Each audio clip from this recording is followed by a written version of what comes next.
Ladies बन के कोना भाव में कौना भाव आई तारा सीखे के चाहिए। आई तो सुनील भैया पुरुष हो के यहाँ कनी भाई खातिर वो जोरदार ताली रोरा सब बजा दी। बड़ी सुंदर कलाकार वाह लड़का हो के लड़की के भाव। हाँ जी हमारा तो जीवन में ना कोई ना ऐसे कि हमें कला कूट कूट के भरल बा हमनी के गा सकत नहीं जा। अपने तपस गइले तनी हेने हट के देखे तो माइयो बहन के अपने मार्केट बनावे के फेरे में बाड़ू ए महावीर बाबू हट रे पागल दादा दादा अपने तपस गइले बाहर में जाई के अरे मन को मर जाई जहर बाहुर खाई के अपने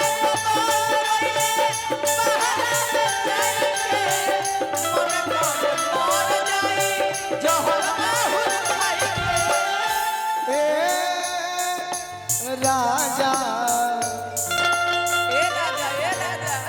भीतरिल भइल बाबू खा भीतरिल भइल बाबू खा भतार मोटी लगनु नया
सुनील भैया और कला के जवाब लिखे ना बाकी मेहरारू कहती है का पाछे के करी है ओ जित पिया आई के अरे चूल्ही में बोझ दे हो ओई सब कमाई के पाछे के करे है ओ जित पिया आई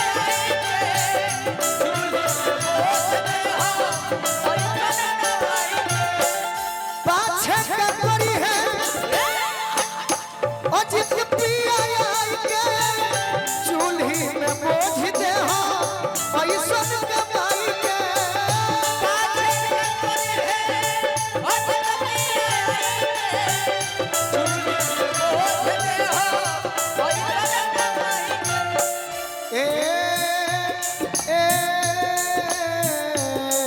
ए राजा ए भौजी तारा बिगड़ल बा गोलुआ के विचार बिगड़ल बा गोलुआ के विचार कि बिगड़ल बा गोलुआ के विचार बहतार मोटी लगनु नया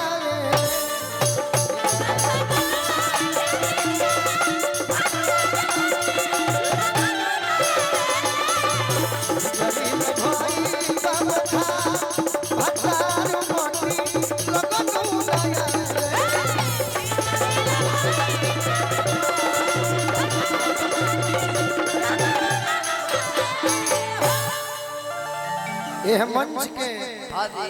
मंच के लाउन सारावा के नहीं बोल यह मंच के लाउन सारावा सुशील निकू जी किधर हैं? आवाज आ रही है तो आइए। बिहार साउंड तरैया दिनेश राय जी जेकरा माध्यम से चैनपुर में प्रोग्राम रहे और भगवानपुर हमरा रमन मेडिकल के माध्यम से आई हम गीत संगीत तनी समाप्त करी जा। छोट भाई रघु बड़े उम्मीद में आई बड़े सुशील एलाउंसर भाई केने बड़ो अच्छा दू शब्द रउरे बोल लिख बतियारी रवे बोली बोली हेलो हेलो का हाल बा ठीक बानी लो मजा आओ तनु ताई भैया